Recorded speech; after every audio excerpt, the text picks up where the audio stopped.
Welcome back.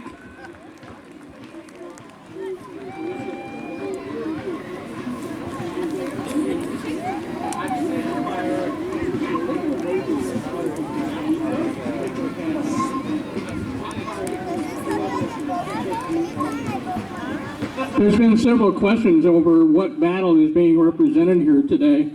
There is no specific battle. What they're showing is what tactics were like for the troops of the Civil War. This could be a part of any battle anywhere. Because there are trenches dug, chances are it's in the last half of the war.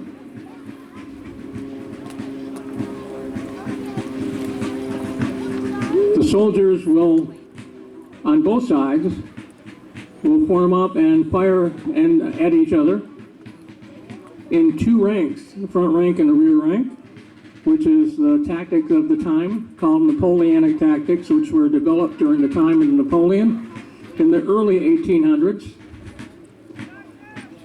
back when a rifle would be lucky to hit a target at 25 yards. Technology had changed so much by the 1860s that with rifled muskets, you could probably kill a man at about 3/4 of a mile. So that's why there were so many casualties, especially early in the war. They would stand in open fields in two ranks and just have a slugfest with each other, shooting at each other, sometimes at very close range. That's why towards the second half of the war, they got smart and they started using trenches or whatever they could find in the landscape for cover. And it looks like that's what we have here. We have the Union Army taking position, looking at the Confederate trenches in front of them.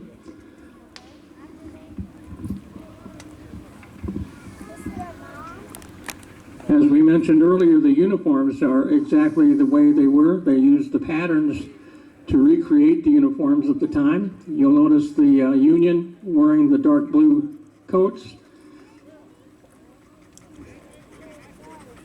They're all pretty much uniform color. If you look at the Confederate side, the Confederate states, each individual state supplied the uniforms. That's why a lot of times the uniforms look different. Primarily they were gray or kind of a denim or even a butternut color. Later in the war, they basically used whatever they could get.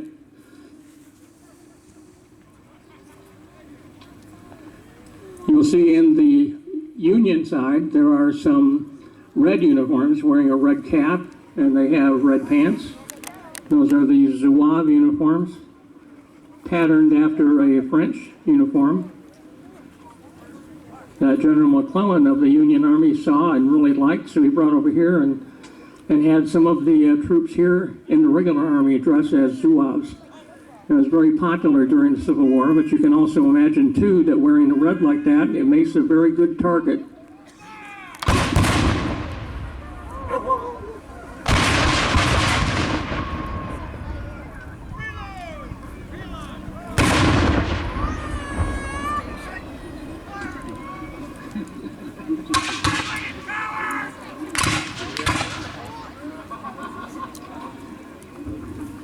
Again, you can get a better appreciation for what you're viewing after the battle if you go into the camp, so you'll actually be able to see a lot of the weapons and a lot of the uniforms close up.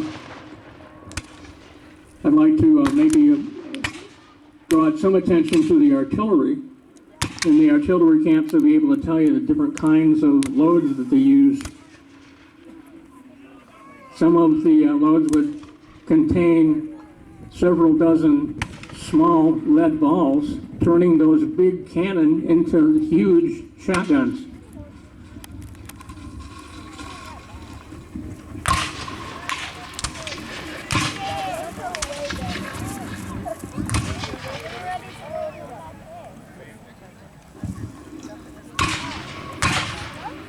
What you've got developing in front of you on the battlefield, the Confederates are kind of spread out in what they call the skirmish formation. They're trying to poke at the Union Army to see how many people that they have in their ranks, so they can go back and tell their commander how many Union troops are in front of their trenches.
And when the soldiers are loading and firing their weapons at each other, these are muzzle loading rifles.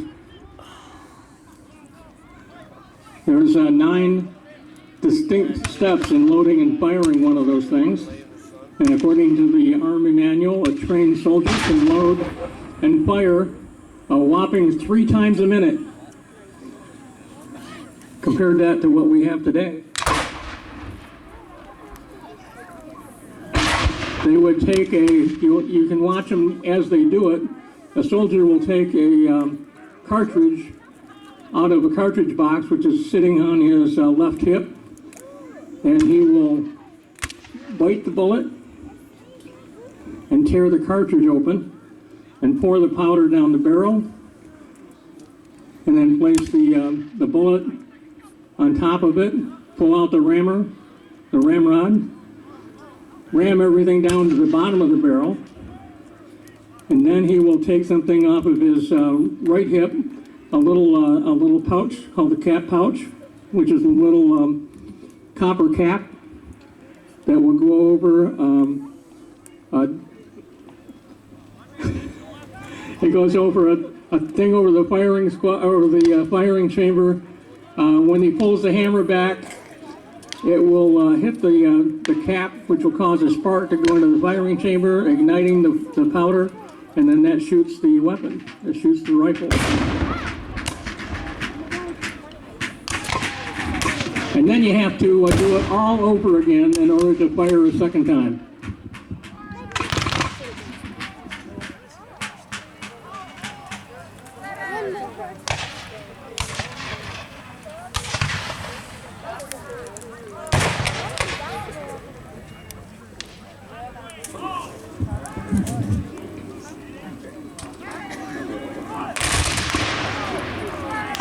If you notice the Union line carrying the national flag, right around the flag is what they call the color bearers, the color guard.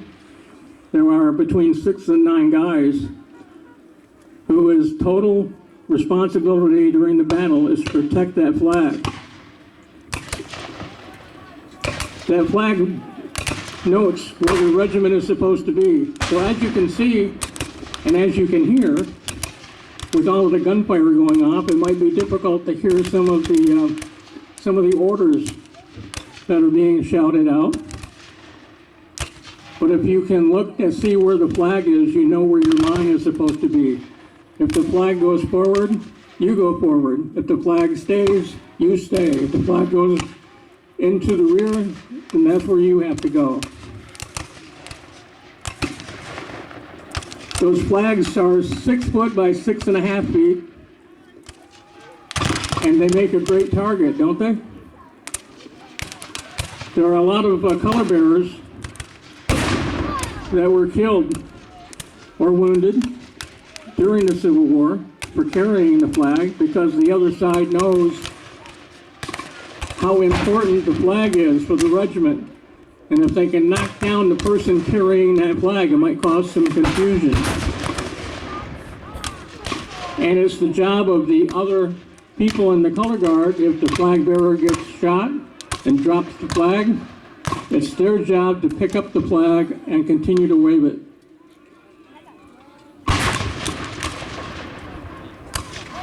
For example, during the first day of Gettysburg, the 24th Michigan lost 9 color bearers in the first hour.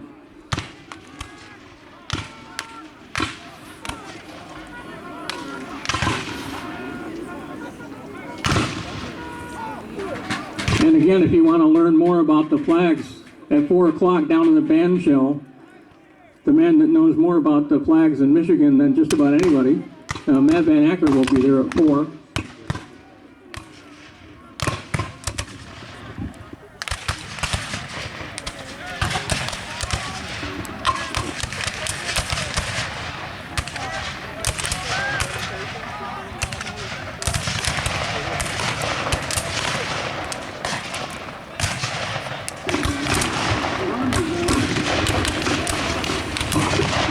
If you look over on the south end of the battlefield, you can see the cavalry using the tactics that they showed you during their demonstration, trying to penetrate the flank of the Confederates.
You can see we're starting to get some casualties on the field, and the doctors and the attendants are checking the wounded, helping them back to the back line so they can be attended to. After the battle, we strongly encourage you to go back into the military camp, where I'm sure there'll be a military medical demonstration.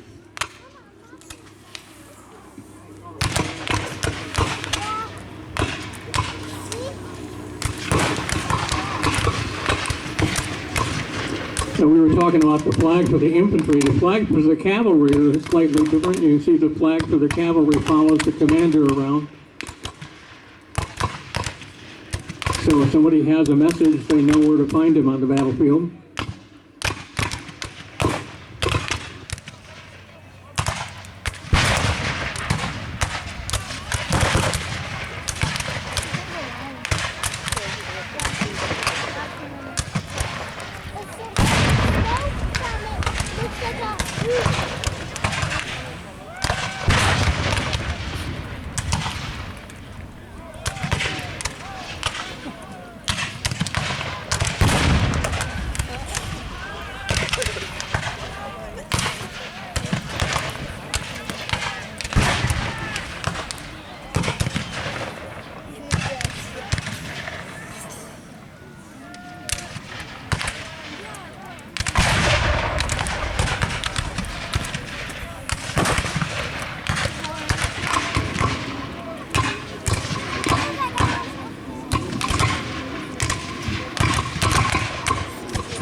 Looks like both sides are starting to reform. The Confederates moving back a little bit closer to their works.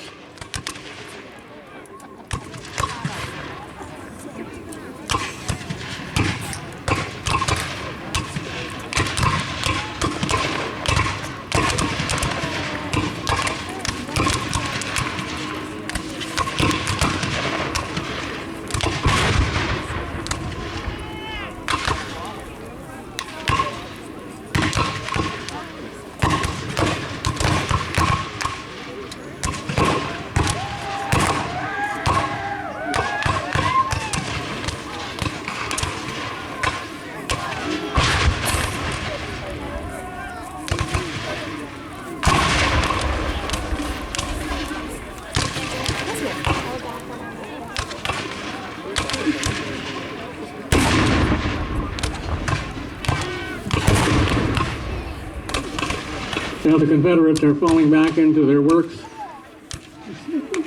Looks like they're expecting a charge.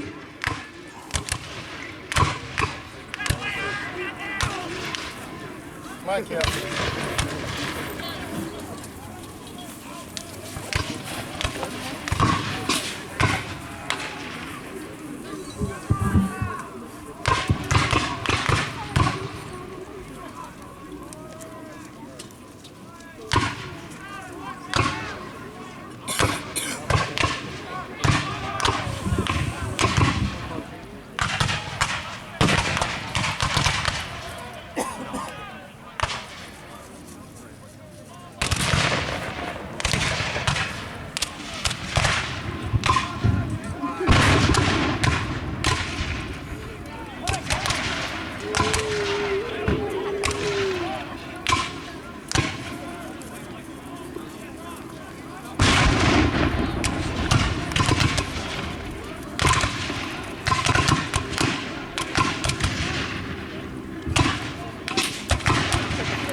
Looks like they're helping the wounded back to Confederate side.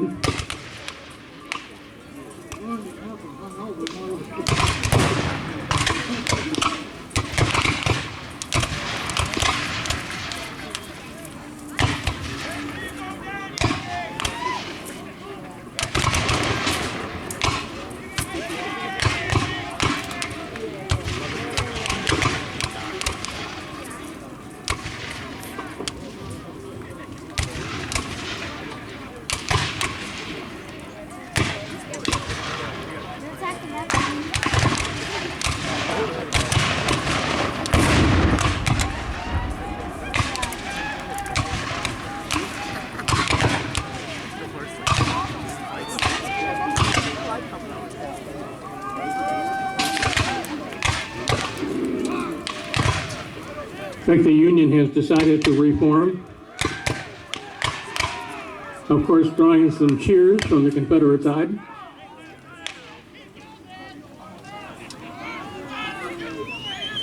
And some taunts.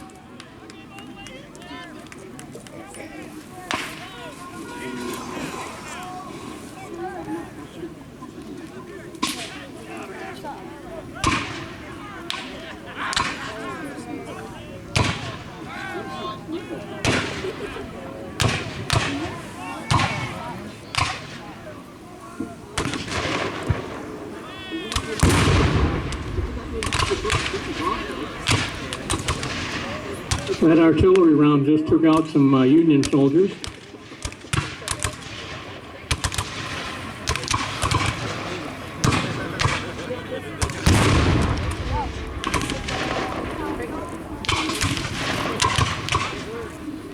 If you need to, you can get up on your knees.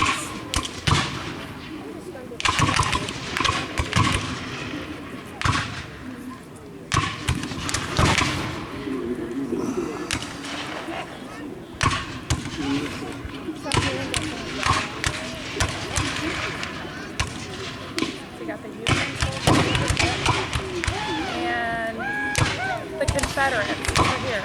Well, our But the Union soldiers are what we are today. So the Union has a dilemma to make right now.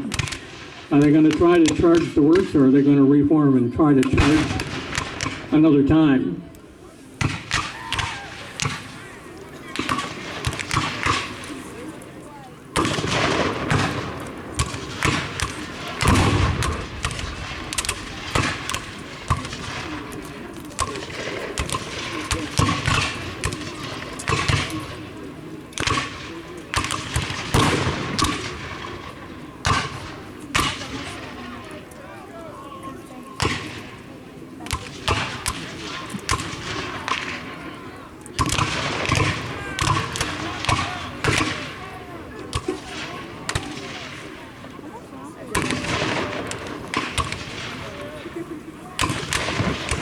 Again, we'd like to encourage you to wander the camps, wander this area. If you haven't gotten a program yet, you should do that. There's a lot of background information about the muster, about the Civil War, and a schedule of what's going on the rest of today and tomorrow. And it looks like the Union are going to move forward a little bit. We'll see what they plan to do.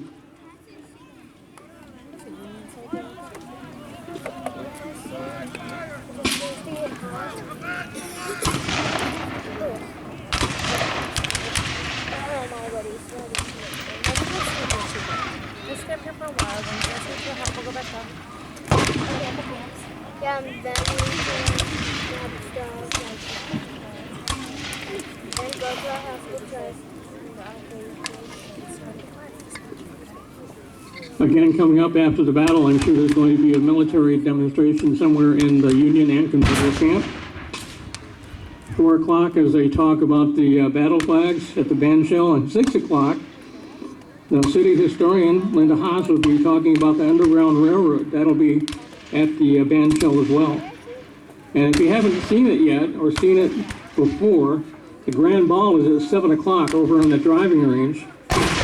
Everybody will be in their dress uniform. Ladies will be in their best ball gowns.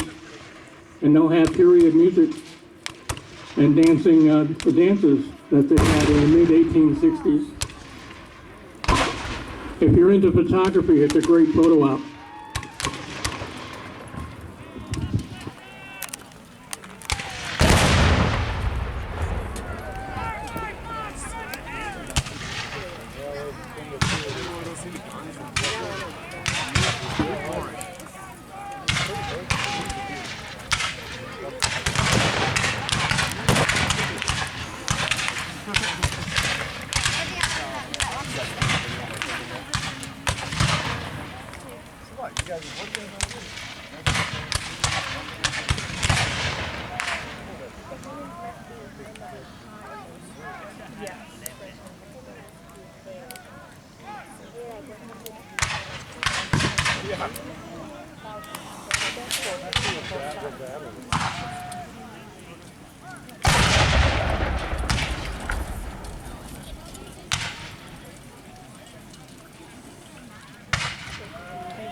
Looks like the Confederates almost, the cavalry almost got to the Confederate flank.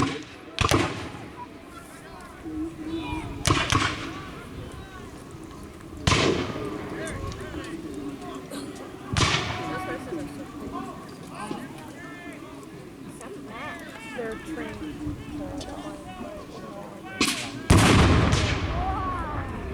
Well, you'll notice they don't come up.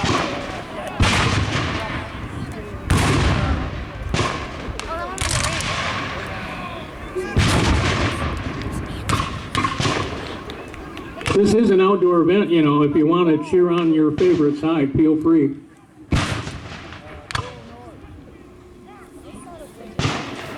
Yep, was it shot out of it? Yeah, the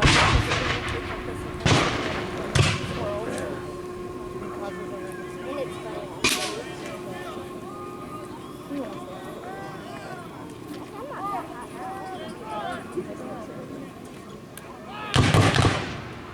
There.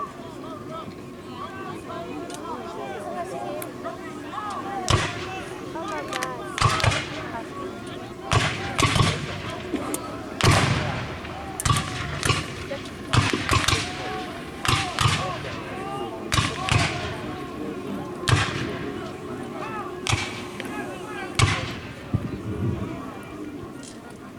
Remember that Union line when they came out here? It was probably 2 times larger than that.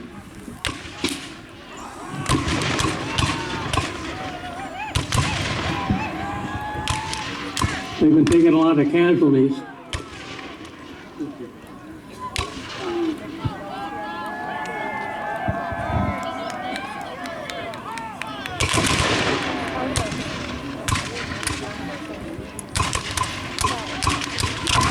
Again, they're using the tactics at the time. This is the way they fought against each other, face to face.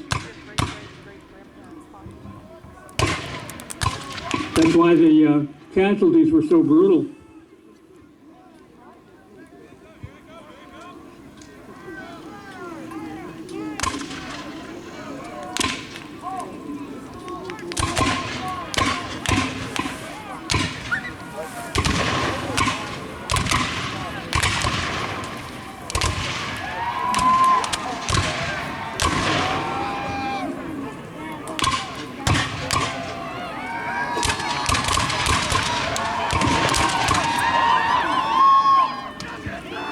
The Union boys are getting it from 2 sides now. That's not a good thing. You can see the color bearer has moved the flag to relative safety behind the line to try to keep it from being captured.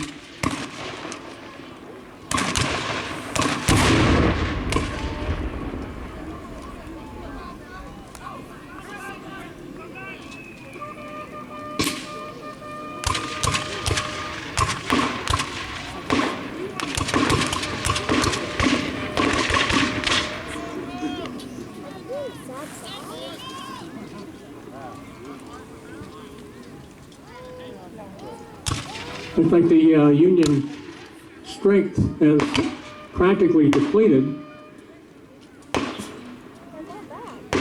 I wouldn't be surprised if they fall back to reform to fight another day, like tomorrow.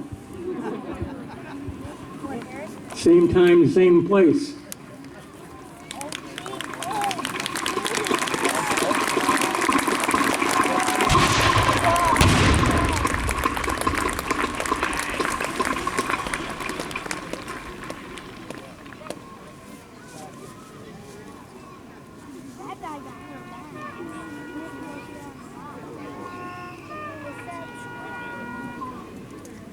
It's one good thing about reenacting and nobody gets hurt. That's why we can say, gentlemen, please rise. And thank you.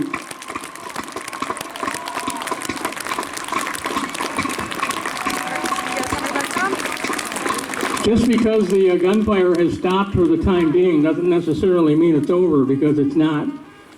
If you're into photography, you're going to have a great photo op coming up in just a moment as soon as the troops reform.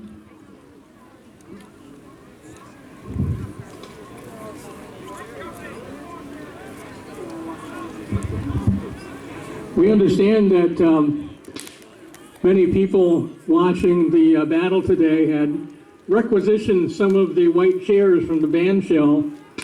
We would really appreciate that if you would return the chairs to the band shell, because we have presentations coming up later. The troops are reforming right now. The Union will probably pass in review, and the Confederates will have a special surprise for you.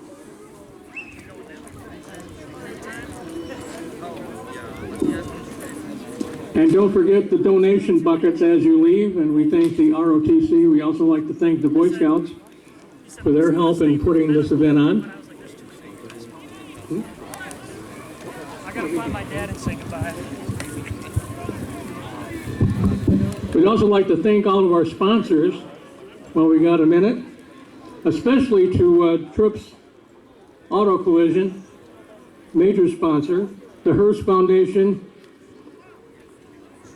the Lavery Family Foundation, Wilby Transit, Jackson Community Foundation, Henry Ford Health, JTV, Lester Brothers Excavating and Trucking, True Community Credit Union, Bailey Excavating, our friends at Pro DJs who gave us the microphone, Old National Bank, Experience Jackson, Schaefer, Alrose Steel, Kelly Express, and Burden and Patience Montgomery Funeral Home, along with Walton Insurance Group, Jiffy Mix, and American One Credit Union. Let's hear it for our sponsors. If it wasn't for them, we wouldn't be able to do this.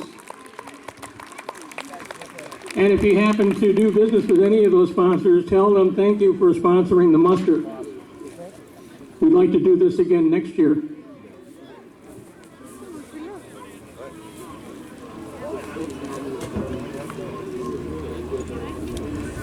As you wander through camps again, feel free to ask questions of the reenactors. If you're even slightly interested in thinking about what it would be like to be a reenactor, that would be a great question to answer. Or to talk about. It's a family hobby. You'll see a lot of civilians, a lot of the women and children in the civilian camps. I'll talk about what life was like at the home front, what life was like as a refugee.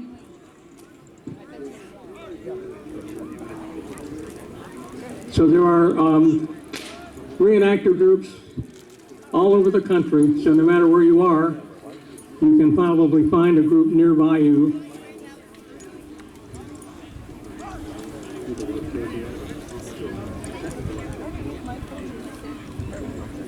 Again, don't forget the white chairs. We need white chairs back at the band shell, so if you happen to requisition one, we'd appreciate it if you would return them. And the people that are going to be watching the presentations at the band shell later today would appreciate them too.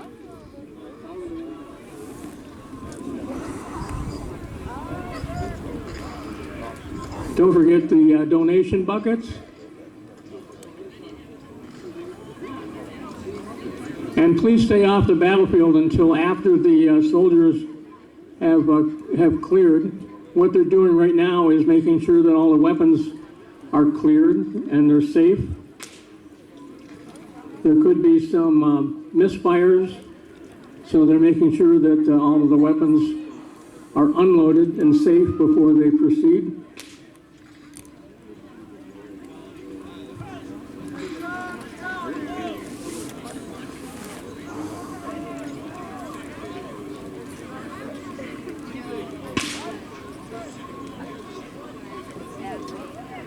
Maybe check out the camp back behind the trenches. What's that?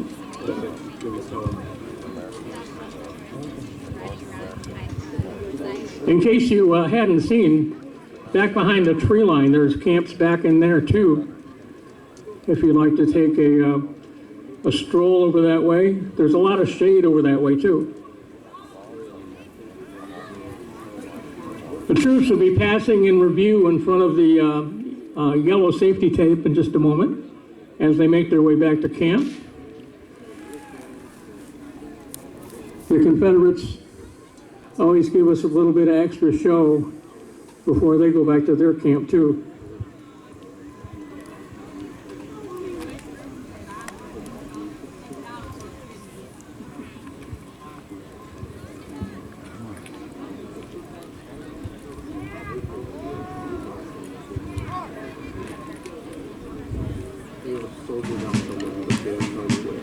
Okay.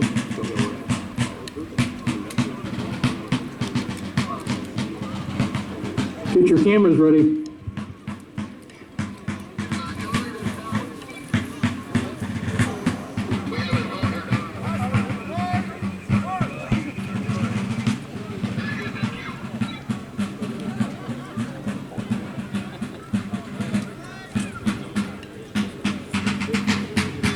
As they pass in review, let's have a round of applause for Colonel Nick Miner and the Federal Boys.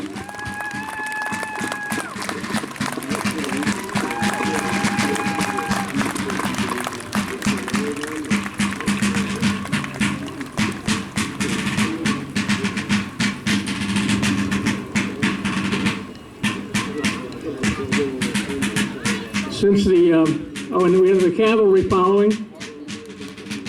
A round of applause for our cavalry, the Michigan Cavalry Brigade.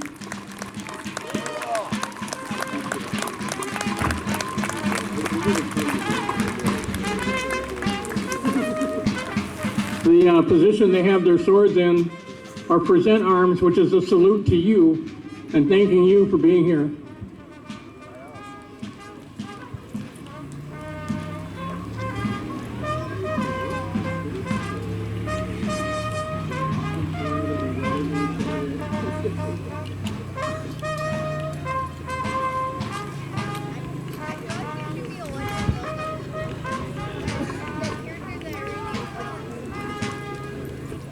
Well, we have the reenactors still kind of sort of on the field. Let's show them our appreciation. Remember the cheer we practiced earlier? Let's show the reenactors our appreciation. Hip, hip. Hurrah. Hip, hip. Hurrah. Hip, hip. Hurrah. And a tiger. And more applause. Colonel Nick, that's your cue.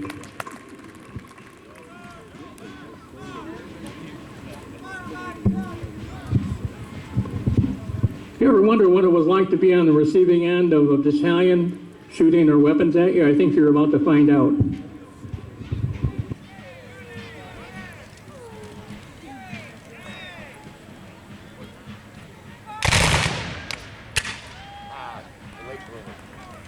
That was a beautiful volley.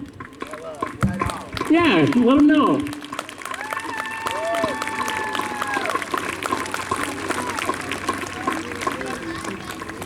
You've read in books, in history books, about the rebel yell and the Confederate charge. They're at fixed bayonets, which is that knife-like object at the end of the barrel of their gun, and they're walking towards you. I wonder what they have in mind.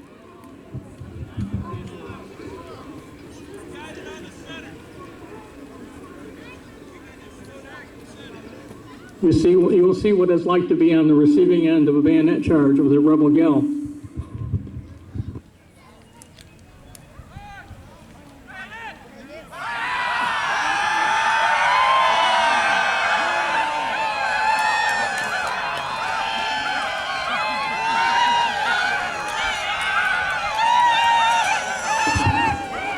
Uh-oh, they're not stopping.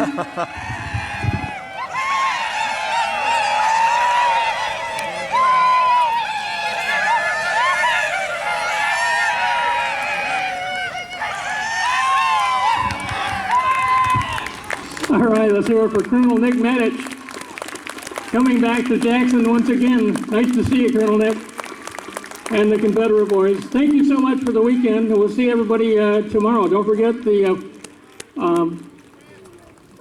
special features going on at 4 o'clock about the Civil War battle flags at the band shell. 6 o'clock, they're going to be talking about the Underground Railroad.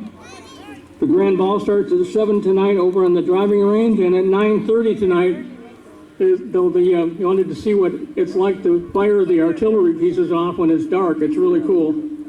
They're doing the artillery night fire about 9:30, and then the event opens up tomorrow again, and we'll do it all over again.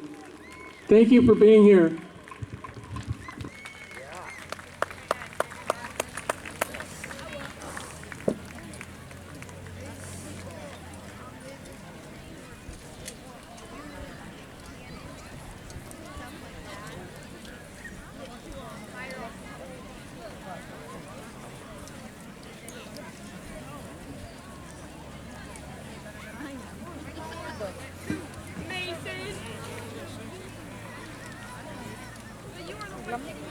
This is the top of the casket falls.